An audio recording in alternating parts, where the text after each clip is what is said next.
Alright, welcome to the learning of Kotlin programming, and here I'll be explaining the basic concepts of Kotlin programming. If you are a beginner, it will be nice for you to start from here. And if you want to switch from any other programming language to this programming language, that would be a good start for you. So, for beginner, I would like to tell you that you must be knowing about Stack Overflow, Stack Exchange, and there are many bloggers are available who write awesome blogs.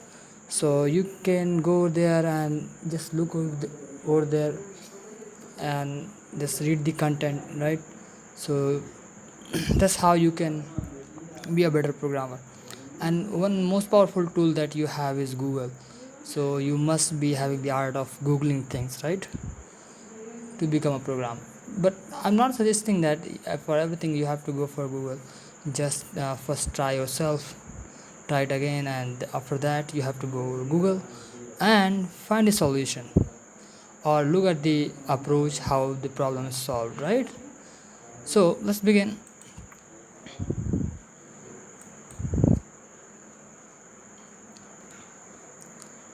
So what is Kotlin? So it is a statically typed programming language, right? So there are many kinds of programming languages: statically typed, loose type, and dynamically typed. So statically typed programming language means that, so if you are, let me take my pen first.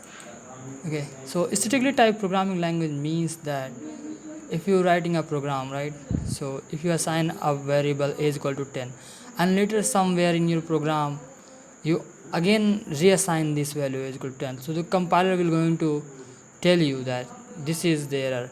And the benefit of this is you don't have to stuck in runtime, right? So when you are compiling the your code, and you don't have to stuck over there. So that is the benefit of statically typed programming language, right? So the compiler will tell the error. So in compile time, you know that basically compiler will tell you that this is the error, so you have to correct it, right? And it also going to increase your runtime, because there is always going to fix that, yeah, each variable is assigned perfectly, right? For modern multi-platform applications means, or multi-platform, actually this word is also known as cross-platform, right? You might have heard this word cross-platform or platform independent, right? So what does it mean? That if you write once this code, right, and write once and execute it anywhere. So this is very simple logic. So suppose you write somewhere your program and you get the bytecode, right, and this bytecode can be runnable on Windows system or Linux system or Mac system, right? So you can run anywhere. So how actually we run this program? So the reason is, the operating system actually has a layer virtual machine. So over there these program bytecode runs, right? So that is the benefit of multi-platform application. Developed by JetBrains. Actually, if you Google about JetBrains, so you will find that JetBrains is one of the most powerful company in developing, right? In developing the tools for programmers, right? So you will find lots of ideas about them, right? The main goal is concise, productive, and safe alternative to Java. I will be explaining about these things in later videos. Applications are data science, web development, and Android app development, and we'll be looking about these things in details. Don't worry about it. Alright, so data science, web development, and Android, and there are many other applications, and actually it will going to be increased, right? So as the number of users and the developers will going to adopt this language, so these things will going to, the application will going to increase, right?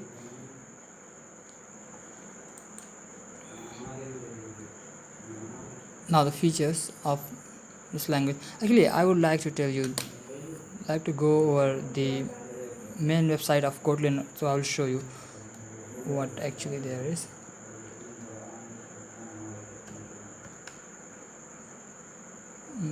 Kotlin.org. So kotlinlang.org. Okay, internet is not available. So let me connect first with the internet.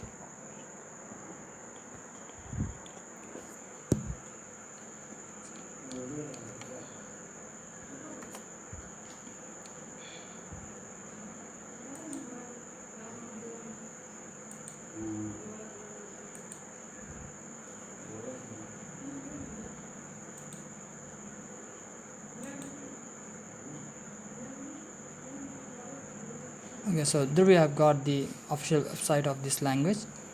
So you will see that a modern programming language that makes developer happier, open source forever. This is the juicy lines for open source, right? Developers. So those who know about open source then understand about it. So you can go for mobile cross-platform native application. Native application basically they're trying to develop their own compiler kind of things. So and there's data science, web development, server side, and Android, right? So you can look at that these things, right? And I was talking about JetBrains. So this is one of the tools provided by JetBrains. Android R Studio is also by JetBrains. And so you might have heard the name of a company Uber. So Uber also adopted the Kotlin programming language with some other languages, right? And Pinterest is also using the Kotlin programming language. So the features of this language is open source, interoperable. So it's 100% interoperable with Java. So you can write your Java code and your Kotlin code along. I mean that the both codes can be merged together and execute, right?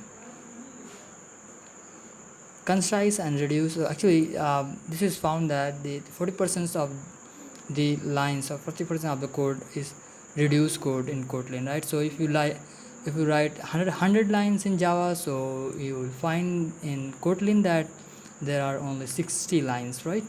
Around 60 lines. Expressive, easy to learn, tool friendly, and safety. So the safety is the one of the best thing here. So safety in Java there was a problem of null referencing. So Kotlin solved this problem, right? So if talking of history, 2017 numerically typed language recognized as numerically typed language.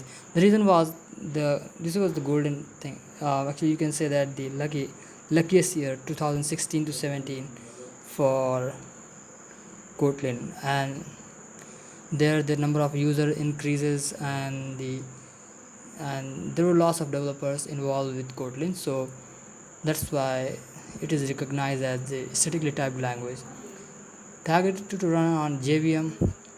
Basically, it is targeted on run on JVM. It does not provide any other tool to use and run over there like compiler, right?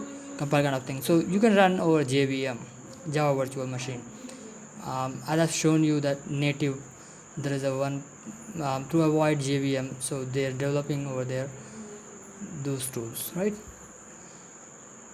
And redundancy presents in Java. This is actually a problem which was solved in Kotlin. Faster and easier development reduces the compile time. Actually, there are many other languages which were in which JVM used as compilers, right? So, but in case of Kotlin, when you compare over from those new languages, so it was found that the compile time is very high. Again, the same word compatible with Java, right? So compatible with Java, you know that. So just write Kotlin code and Java code. You can execute these two codes, right? There are some Kotlin files actually, you can say that, and there are some Java files. So you can merge these files and you can run it. You will get the bytecode or executable file, right? First stable version was Kotlin 1.0 and lines of code was around 2016 to 17, 2 million to 10 millions, right? And around 2 lakhs users are found in that span of time. Setup. So talking of setup, you first have to have JDK Java Development Kit, and to know that whether you have JDK or not, you can search it, open your CMD. So once you open your CMD,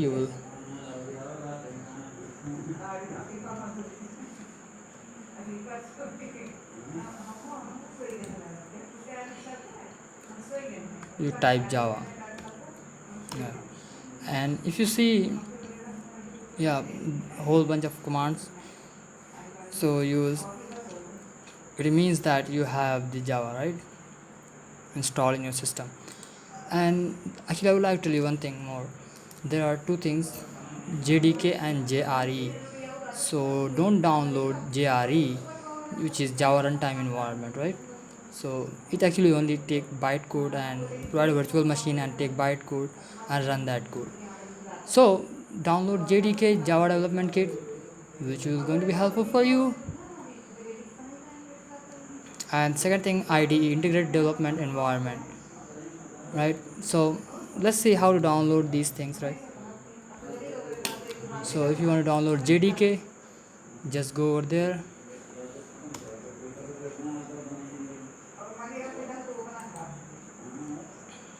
So JDK 8, just download this. Yes, from here, Windows 64-bit or 64-bit. If you are using Solaris, you can use for Linux. You can download for Linux. So you can download from here. Once you click over here, you will see that it will ask you accept this and start downloading. So once you start downloading, you will see the login prompt here, and you have to click over login, your product credential. If you don't have, you just create your account here, and that's how you can go. So if you perfectly download it, you just install this JDK and go for IDE. I will suggest you have to download IntelliJ, right? Actually I will be using maybe for Android Studio for Kotlin, but you can download IDE here from here, right? So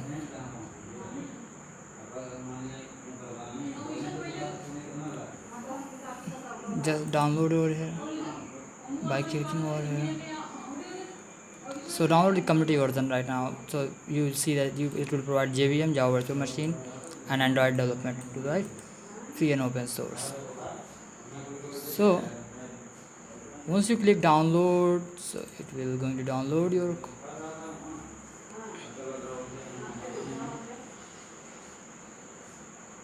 So you'll see the download is start here. I have downloaded already, so just let me pause it. So once you download this and install it, so after perfect installation, you will see IDE like this, right?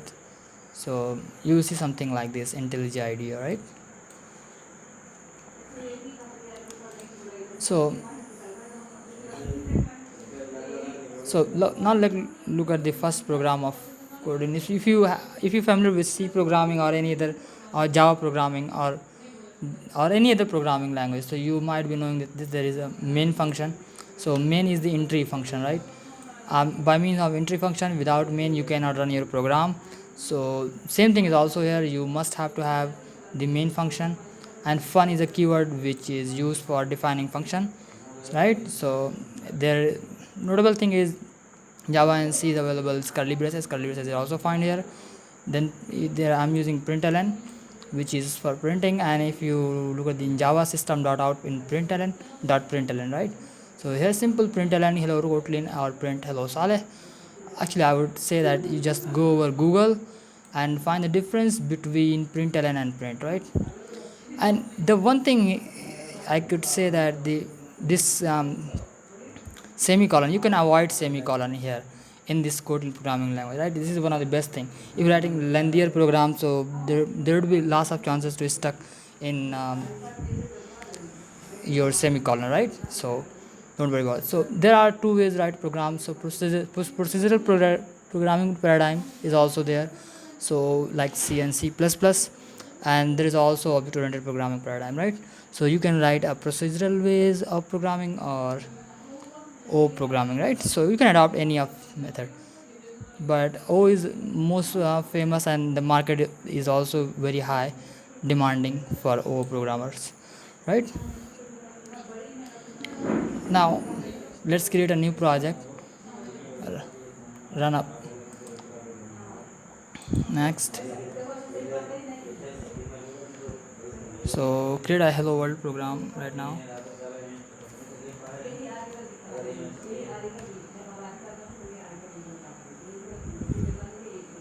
Hello Kotlin, actually I will go with this is the program everyone writes, right? Hello world. So hello Kotlin, and you will see that when you have perfectly installed Java, so you will see the option like this. If you are not getting option, so I would give you the link and you would go over there and set up these things perfectly first.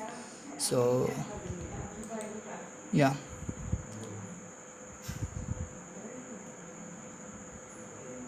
so let me go show you. So here I am choosing the Kotlin and then JVM idea, hello Kotlin, and just opening the file.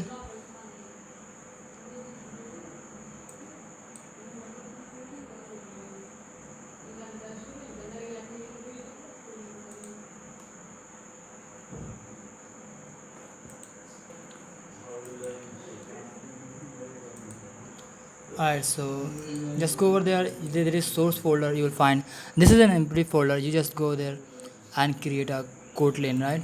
Kotlin class, and give it a name. Hello.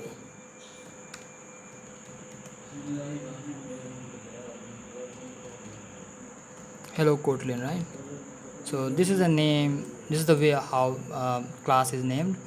First word is capital here. I will be telling you about these things in details later.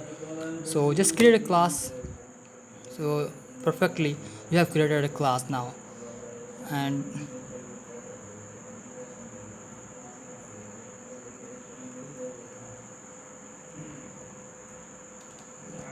now as I said that there is a need of a main function, so you have to define a function main here.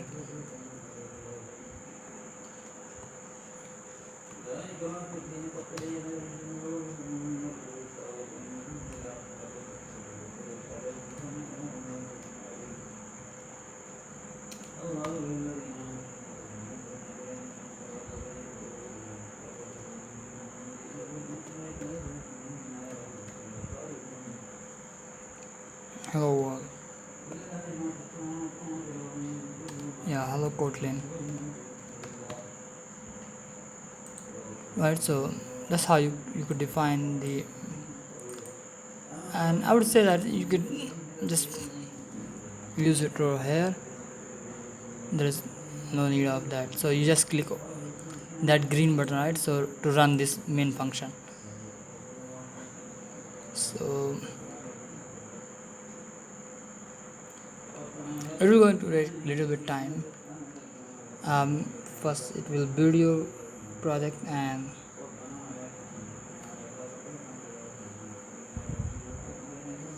so let me set up the font size here. Yeah, the first thing that I do is set up the font size in editor. This is 13. I'm going to do it in 16. So now things would be bigger. Yeah, now you could see here. Now you could see here the taskbar, Kotlin compiling. Hello Kotlin.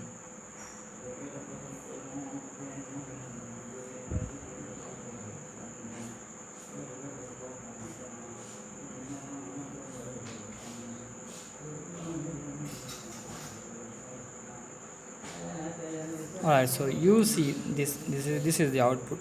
So thanks for watching. In next video looking at the variables and the data types, right? So stay tuned.